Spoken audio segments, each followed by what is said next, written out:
Hello, people. Hi, Richard. Yo, what up, Yeah, everybody? it's us again. Although some haters don't like all these chats, long chats, and stuff like this, and thinking that we're doing some crappy research, pointing at the pictures. But sometimes we come up with the real sensations, although they may seem unrecognized by the officials. We're still going on, right? Absolutely, absolutely. So It's an ongoing investigation, man. It's an ongoing investigation. I mean, it just pieces to the puzzle. yeah, like Atheist Dominion, one of the most polite haters that we got right now, said, "You've got all life. You got all life to research." Research is hard. It takes years, it takes decades, even an entire lifetime. It's not an easy thing to do. It takes dedication and commitment. But the point is they put the effort into it. At the moment, with people who believe in mud flood, I have not seen any of that effort. So we just do it. Right, and you're not going to get this shit on Discovery Channel or the History Channel. Everything you get over there is a bunch of nonsense. Or the BBC, you're not going to get none of this good stuff here. You get a raw door of real shit. Yeah, people just don't understand how much it cost to start some research, to fund or budget some research, right? So it's like proposing for some amateurs to start their research is like immediately bury this research to the like 6 feet deep, because nobody has enough money to do it, and nobody has enough qualification to pass all those bureaucracy borders that they set up for us not to get in the science. Without Right. any education, qualification, specialization, Right. degrees in science and stuff like this, right? Absolutely. Well, it's just like Stellium 7. Shout out to him. You got people out there just like we are. We're using observation as our biggest tool, as our biggest weapon to fight against the nonsense. Observation. They don't want us to use and want us to trust our own eyes and see our own eyes. Observations. What do you experience? What do you see out of your own eyes? And Stellium 7 found the big, gigantic, titanic mammoth elephant. And I'm actually working on that video right now. That was a great interview. Shout out to him. But yes, you're absolutely right, Philipp. You're absolutely right. It's a new way of looking at things until we can. It's an ongoing fight. Yes, and in terms of efficiency, how much do the officials spend, and how many results do they actually get in their research, right? We ain't spending nothing, but we getting some results, right? But they are spending amounts of money, great amounts of money, and what are they getting? Trillion. Yeah, we just made a video about the achievements in space, like 2 videos about Right. 0 achievements and trillions of dollars spent, right? Right. So It's nonsense. yeah, It's who's gonna be judging us for making our research? Some person from Australia who thinks he knows about several scientific methods. So to help you, I've compiled a list of scientific disciplines that you can use to help you determine the validity of the mud flood. Right. Or some person from Britain who thinks he can run a marathon for 42 kilometers and collect $2,000 in Patreon and totally discredit each and every flat earther in this world. Right. Well, also too, Phil, we got a problem is we have a lot of this fake research, fake establishments where they're researching about nonsense, the stuff that don't even exist.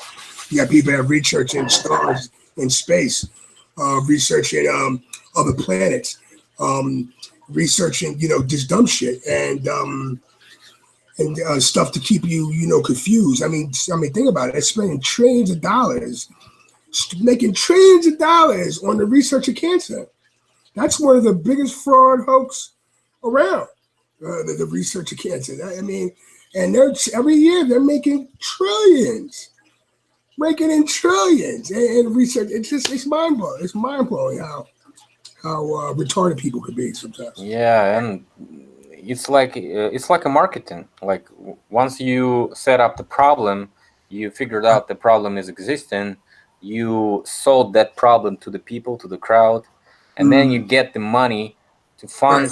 fund some product line or something that solves this problem. Right. Because without the problems, nobody's gonna give you any money. Nobody's gonna buy your product, right?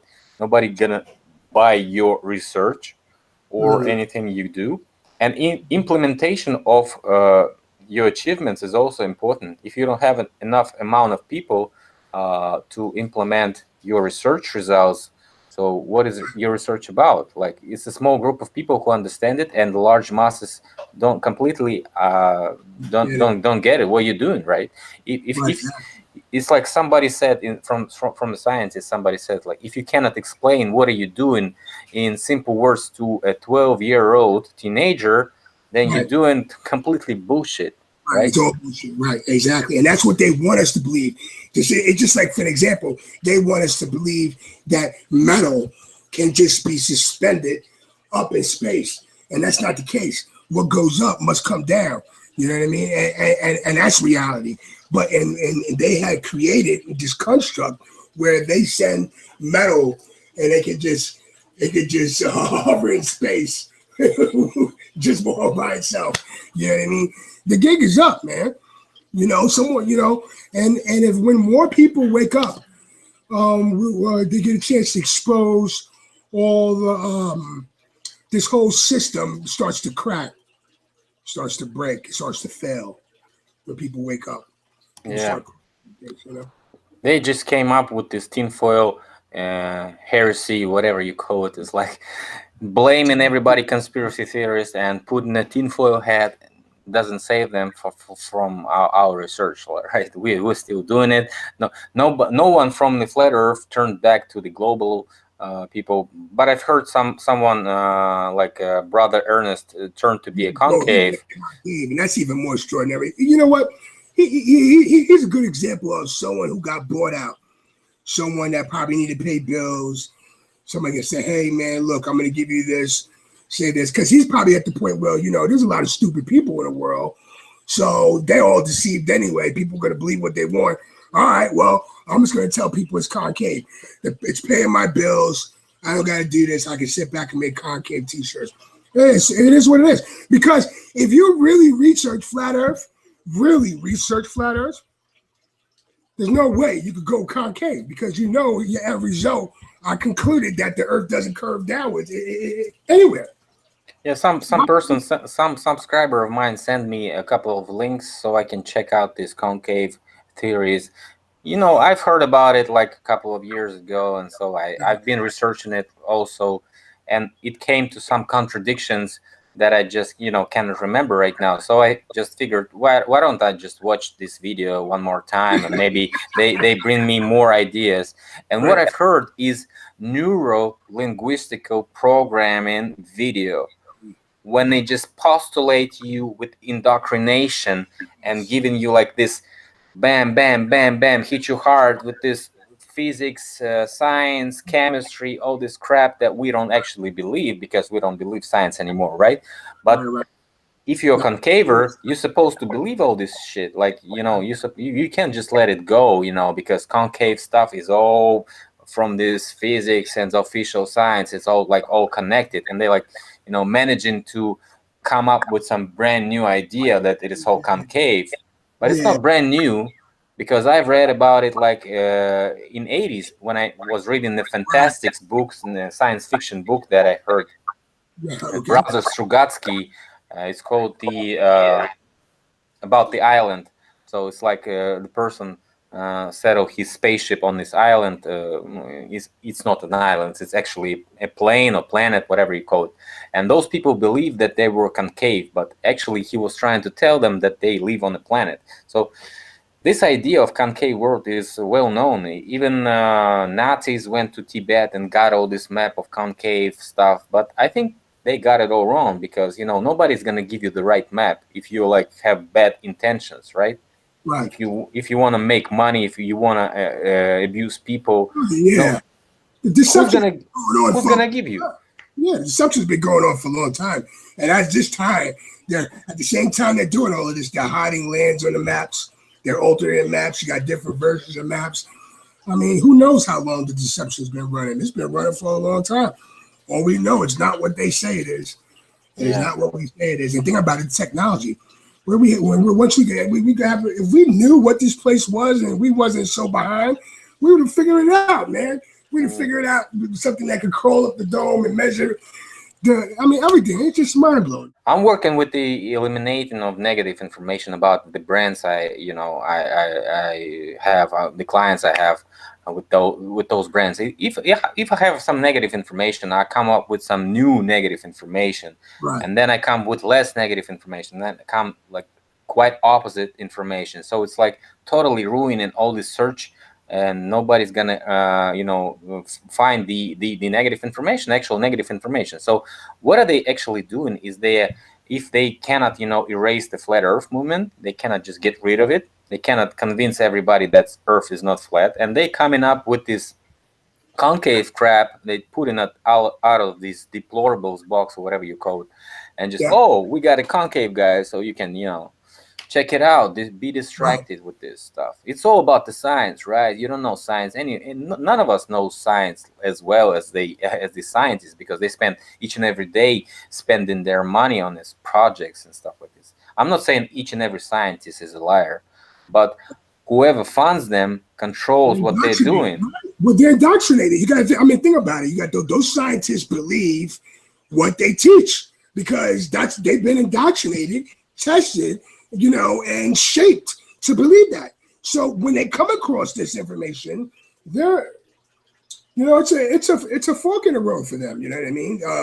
They some of them get it, and some of them, they have a struggle with it because that means they have to put off everything, light years, deep space, space travel, relativity, moon gravity. It's all bullshit, man. Okay, it's all bullshit. It's a fake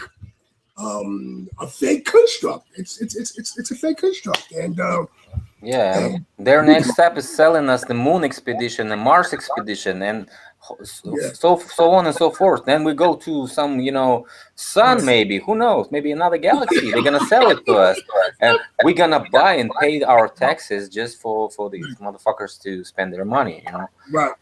Some people so goddamn dumb. Me and you, we could just like or anybody for it. If you listen out there, you can do this shit too, and people will buy it. We could just say, hey, we got some teleport machine. We can teleport your ass to Mars. You know what I mean? So you can farm potatoes and check out the experience. You give us $1 million, and we'll let that happen. You know what I mean? Just dumb shit, man. It's all a big Ponzi scheme. And just hire a couple of guys with the Photoshop skills and a couple of guys with Adobe After Effects and the Premiere skills, and they're gonna put you out with the new presentation, which you're gonna sell for a couple $1 billion. Right, and while everybody wasn't looking, they put the moon back in our atmosphere. Yeah, just in case, just in case, man, just in case. Because no one knows what are you gonna do when you're on retirement. Maybe somebody come and put you to jail, and you say, "Oh, I told you it was an atmosphere, man." Right. Like wondering, oh wow, they got 240,000 miles Zulu lenses and shit. Yeah. Galileo telescope with the 15x thing 400 years ago was more correct than this Nikon P1000 with the 125x ratio, right? And they say we saw the planets moving, right? And so the Earth is also the planet, right? So it's like, I don't know. Well, whatever. So I had a comment today, like one of my Facebook friends saw me commenting on some picture that was posted in his Mudflat Advanced Research group, and she said, "Why you just keep talking about this mud flood. Everybody knows the Earth was buried and stuff like this. The planet was buried. Just talk, just talk about the short people. We are the short people. We are descendants of short people, and not the giants, our ancestors. We are the short people. So I decided, well, I told her the Earth is not a planet; it's just an Earth. Let's call it Earth, right? Because it's called Earth. And if she's Christian, it's the dry land. Yeah, yeah. We have the same stuff.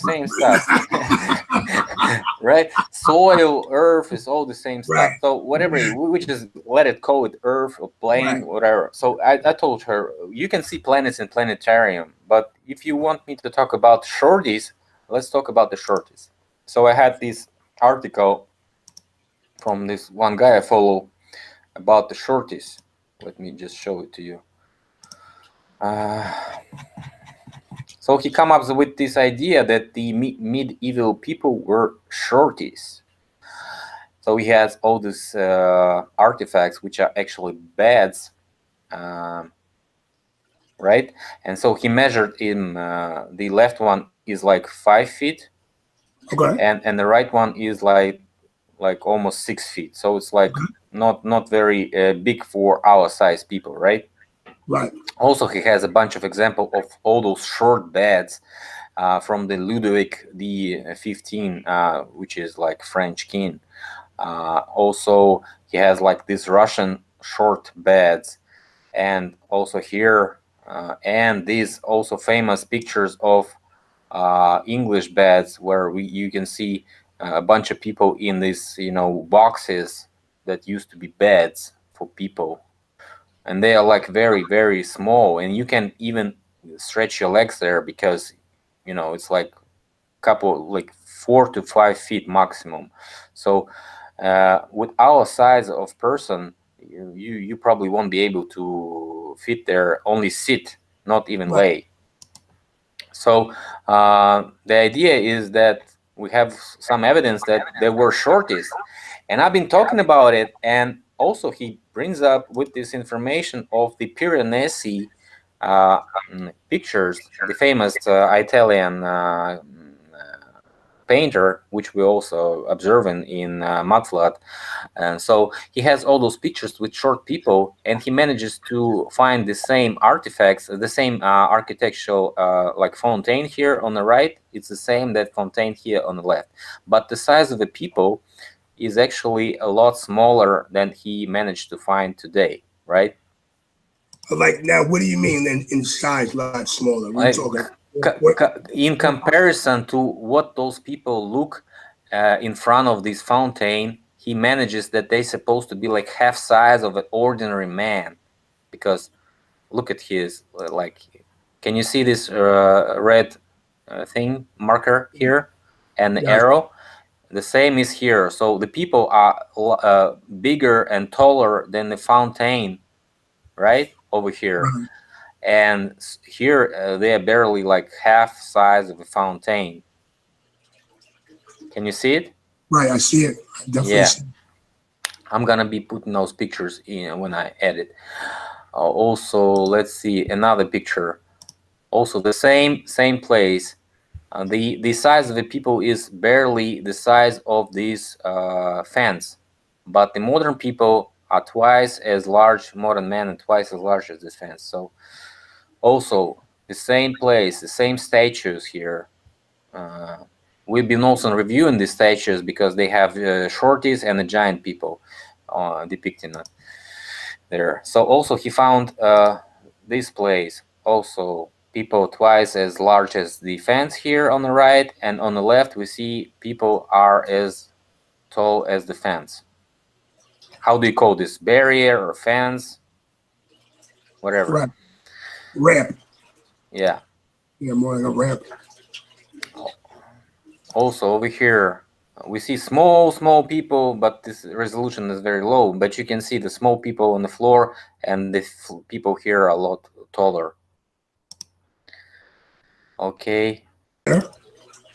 And this small armor that he found also for the short people, very short people. Oh, wow. Yeah. And because I was thinking more like doll houses, man. Like today, and there's really, really good doll houses out there. And if you look and do some research, it's amazing that what we could do. So if we're doing doll houses now, who's to say that the Giants, did the same thing too?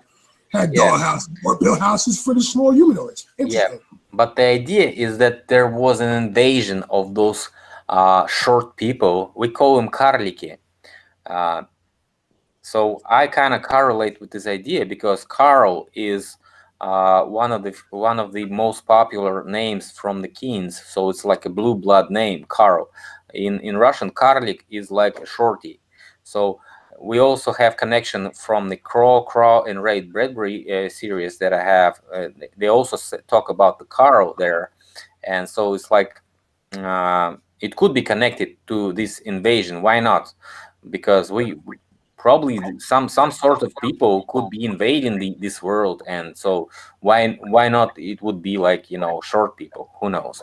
Because the giants are all massacred right now, so we don't have any giants anymore. But we have short people, and we have smaller sized people as a regular size, right? Right. So this is the idea that he has. And another thing, everybody is trying to praise or whatever, how do you call it, favor those blocks in Peru. And so he found a bunch of those blocks in Japan and Peru with this, how do you call it? We call it brak. Brak is like failed job, right? When you see the perfect blocks over here, and you see one or two blocks with these failures, Right. a fallacy, whatever you call it. Right. You know what? Can you go back to that for a second? Yep. Wise Up made a great suggestion when he was talking about these same exact blocks one time. He said he thinks that from examining this, and I think he went to this site as well. He said the outside part, these look like these were made with sandbags. Yeah, it's my idea. I told him to do that. It's like I made the first video on that, and then he copied it from me. So it's like it's called how do you call it? I've been watching a video even today about it. It's like you do a dredging or whatever. It's like mud. Yeah, and you put it in those in sandbags. Sandbags, and you build walls with them. And look at the size of this guy in comparison to those big bags made by giants. Yeah. Okay. And if you let it sit there long enough, and if there's a deluge, then that's going to turn into rock. Oh, well, this technology is called hydro something. Dehydration. It's like when you dehydrate, it means you lose out all the water and keep all these solid stuff in a sand in a sandbag, and then the sandbag is dissolving because it's like designed to be dissolved in a couple of years, and it totally disappears, and you have all those perfect blocks sticking to each other like this, right? And they have all crazy forms, and they may have even those little nipples or titties, whatever you call it, because you can put a vibrator inside and also manage this solution to become more solid when it's it's yet wet. It's not yet dry enough. Right. So it's like when you do the concrete forming nowadays, you also use vibrators and all this stuff. So he had all these blocks here in this article. I'm gonna also put up with this fallacy on forming damage, which shows us that they didn't have enough. Also, didn't have enough quality. It's not like they were perfect each and every time, but they also had fallacies there. So probably is just a concrete. It's not a cut from a rock or something, because some people still stand on the position that it was cut from a rock. But we see cracks here, and so in all these marks that lead us to thinking that it was just not a perfect job and it was made of concrete. Right. So all those marks just remind me just regular screw ups on the construction sites that we have today. Can you see them? Yes, I can. Yes, I can. But sometimes you can even Oh, put the credit card inside, but you know, maybe. you still have those examples with the fallacy. And also the mud volcanoes, you know, people trying to ask me about those mud volcanoes. So it's like one guy, also 1 hour subscriber, Dmitry Babaitov, I think his last name is. He has his channel, and he's also talking about the reason, the cause of a mud flood, Okay. and he thinks it's a some type of ash or dust with these little fine particles that combined into the atmosphere and fell with the water and the moisture. So it could be like even like a clay or mud falling from the sky. But we No, see more simple explanation because we don't yeah, see this mud falling from the sky in like recent 20, 30 years. Nowhere we can see them, but we can see the mud volcanoes each and every year coming out like in totally looking like this, like what we see on the streets. People say it's all gray when it's coming out, but I say when it's like oxidizing, it's becoming more reddish and more yellow. From yes. it's like the opposite when you do the cement. You also like use the same stuff, but you heat it up and it becomes more gray. But if you leave the stuff alone, I mean the stuff from the volcano, it becomes more reddish and more yellow and more clay-like. So because it oxidizes with the oxygen, right? Right.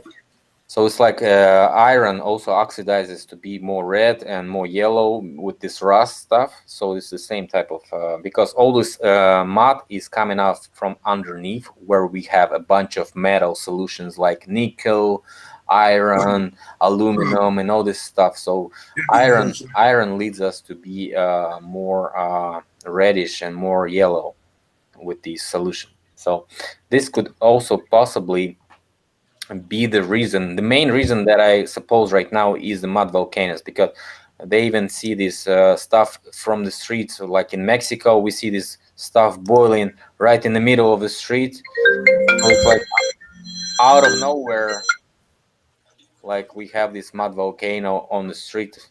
Like we can have it in our cities, just we don't know about it because we just not observing this as much as we could to figure this out. So it's like not much years passed.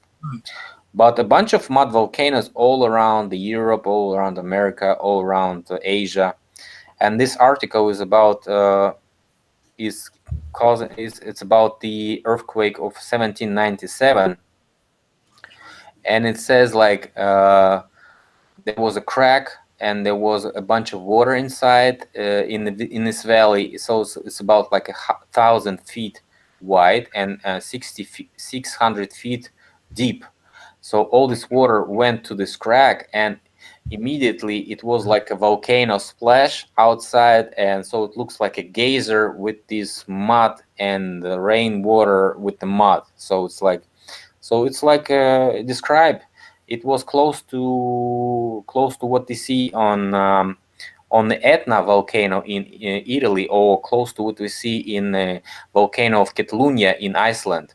So this is how it goes, and they also follow the heliocentric model and the planetary model of this Earth, but they show in this as the graphics what the underneath seas and oceans look like. So if Is that a ball? Are we they looking at show a ball? they show it as a ball because they believe in a planetary paradigm. So, but anyways, we can use this as example of how the Gotcha. water it could be transferred from one part of the plane to another part of the plane due to the pressure, due to the heat, due to the some who knows, maybe some pumps working there, as you can say, as a construct, or boiling room there. So the water could be pumped to any place, any time, with the high speed and high pressure, and come up like in the middle of like New York City or Boston or Moscow, right? And this is how they show it on this, so it's like the ocean, it's like this water coming out, and here we have the heat, and we have a splash of this stuff. So it's like they trying to prove it with this current model of this planet. So if we have a geologist in our company of mud floaters, we probably figure this out and make our own graphics on the plane, right? But it's possible, and the officials totally agree with this mud volcano stuff, that it's really existing, because they observe this stuff everywhere. So it's like I think we could use this their knowledge to prove that could be some type of mud volcanoes that could be set up in each and every city. Knowing that the people were mining a lot and have all those drill holes everywhere, and they had all those cemented locks and stuff, so they won't be blowing up. So a couple of 100 years, all this cement is melting, cracking, so all this stuff could come up easily with the high pressure and just break out, or it could be damaged by somebody intentionally. I'm not talking about dredging and flooding and all those dam stuff. We're gonna be talking about it pretty much soon when I got more when I have more material. So Absolutely. So it's also very possible thing.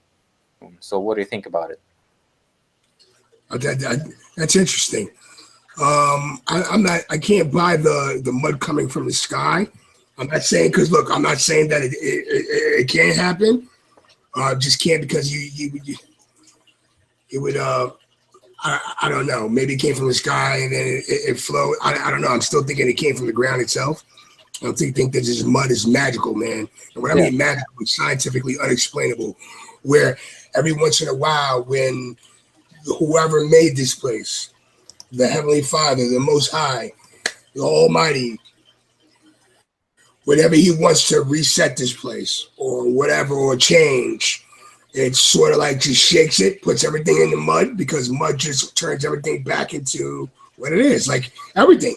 Even some of the most important things come from dirt that we need to survive, like B12. It's just like it's just amazing. It's something I can't explain. Everything that we need to eat that is has all the nutrients is come from the ground.